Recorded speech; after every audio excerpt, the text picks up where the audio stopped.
বিচাৰোঁ যে অতি সোনকালে মাদাৰ টেৰেছা পথত চিটি বাছৰ চলাচল আৰম্ভ কৰক, যাতে সকলো মানুহৰ কাৰণে এফৰ্ডেবল হয়। কাৰণ অন্যান্য কিবা কিবি আছে, ক'ৰবাত ওলা উবেৰ পাব বা অটো পাব, সকলোৱে এইটো এফৰ্ড কৰিব নোৱাৰে নহয়। ইয়াত পঢ়া শুনা কৰা ল'ৰা ছোৱালী আছে, চাকৰি বাকৰি কৰা আছে, মানুহ আছে, অফিচ কাছাৰী কৰা, বজাৰ সমাৰ কৰা, বেমাৰে আজাৰে বিভিন্ন সময়ত লাগে, যান বাহনৰ ব্যৱস্থাটো লাগে।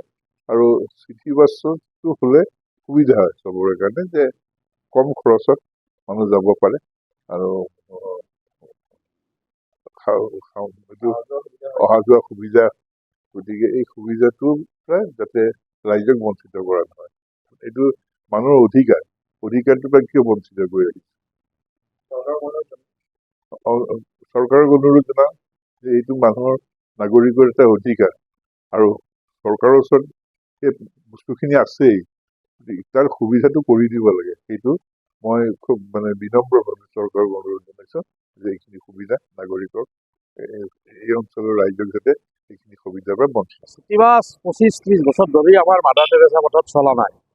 আজিৰ পৰা 25 বছৰমান আগতে এই পথটোত 4 নম্বৰ চিটি বাছ চলিছিল। মানে আমি তেতিয়া নাক থকা চিটি বাছ বুলি কৈছিলোঁ সেইবিলাকক। নিয়মিতভাৱে এই চিটি বাছ চলিছিল আৰু আমি সেই চিটি বাছত উঠিয়ে আমি স্কুল অহা যোৱা কৰিছিলোঁ। কিন্তু দিন যোৱাৰ লগে লগে সেই চিটি বাছটো বন্ধ হৈ গ'ল। তাৰপিছত আমাৰ এই পথত মেজিক আৰু এই ট্ৰেকাৰ, প্ৰথমতে ট্ৰেকাৰ, তাৰপিছত মেজিক চলিবলৈ ধৰিলে। কিন্তু মেজিক আৰু ট্ৰেকাৰবিলাকত কি হয়, মানে জোৰত তিনিআলিত মানুহ ভৰ্তি কৰি পেলাই লৈ আহে মেজিক কেইখনে, আৰু মাজ ৰাস্তাত উঠাৰ কোনো ব্যৱস্থা নাই। ঠিক তেনেকৈ নাৰেংগীতো সেইটো কাম কৰে। আমাৰ এই মাদাৰ টেৰেছা পথত গীতানগৰ মঠঘৰীয়াত মাছপথত মানে যাত্ৰী উঠিব নোৱাৰে। আমাৰ এটা আৰু এইফালে আমাৰ মঠঘৰীয়া কাষতে লাগি থকা ৰেল লাইনটো পাৰ হৈ যাবলৈও দিগদাৰ। তাতে বহুকেইটা এক্সিডেণ্ট হৈছে, ডকাইতি হৈছে সন্ধিয়াৰ ভাগত। মানুহ অহা যোৱা কৰাৰ পৰিৱেশ নাই। সেই পথেৰে পাৰ হৈ পেলাই চিটি বাছত উঠাৰ পৰিৱেশ এতিয়া নাই। গতিকে এই পথটোত আমি চিটি বাছ লগাৰ কাৰণে আমি বিভিন্ন সময়ত আমি DCক আমি লগ কৰি আহিছোঁ। আজি 2021 চনত আমি সন্মানীয় DC ছাৰক লগ কৰোঁতে তেখেতে আমাক এই বাছত চিটি বাছ দিম বুলি কৈছিল, আৰু এমাহমান ভিতৰত 46 নম্বৰ চিটি বাছ এই পথটোত 10খন দিয়া বুলি আমাক জানিব দিছিল। আৰু প্ৰায় এমাহমান সেই চিটি বাছখিনি চলিছিল ইয়াত। কিন্তু সেই চিটি বাছখিনিও পিছত কি কৰিলে, আমাৰ গীতানগৰ হৈ নচলে। সেই বাছকেইখন আমি দেখা পাওঁ এতিয়াও বামুণী মৈদাম, নুনমাটি হৈ চলা দেখা পাওঁ। কি কাৰণত এই পথেৰে নচলে সেইটো আমি আজিলৈকে গম পোৱা নাই।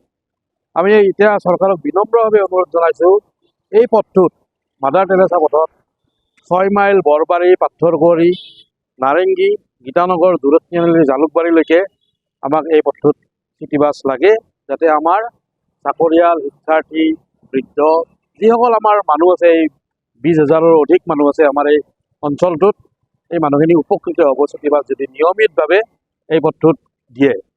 ইতিমধ্যে আমাৰ য়ংষ্টাৰ ক্লাবৰ পৰাও আমি বিভিন্ন পদক্ষেপ লৈ আছোঁ।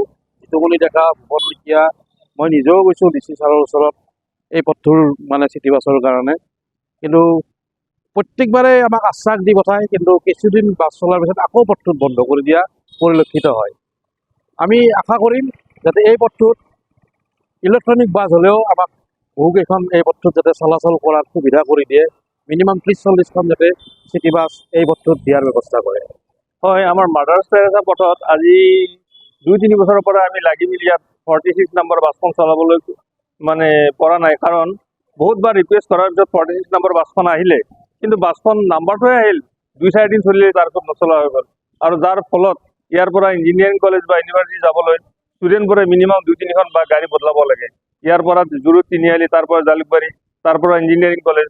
সেয়ে আমি চৰকাৰক অনুৰোধ কৰিছোঁ যাতে তেখেতসকলে আমাক 46 নম্বৰ বাছখন জালুকবাৰী বা ধাৰাপুৰৰ পৰা অহা যোৱা দুয়োটা ব্যৱস্থা কৰি মানুহখিনিৰ সুবিধা কৰি দিয়ে।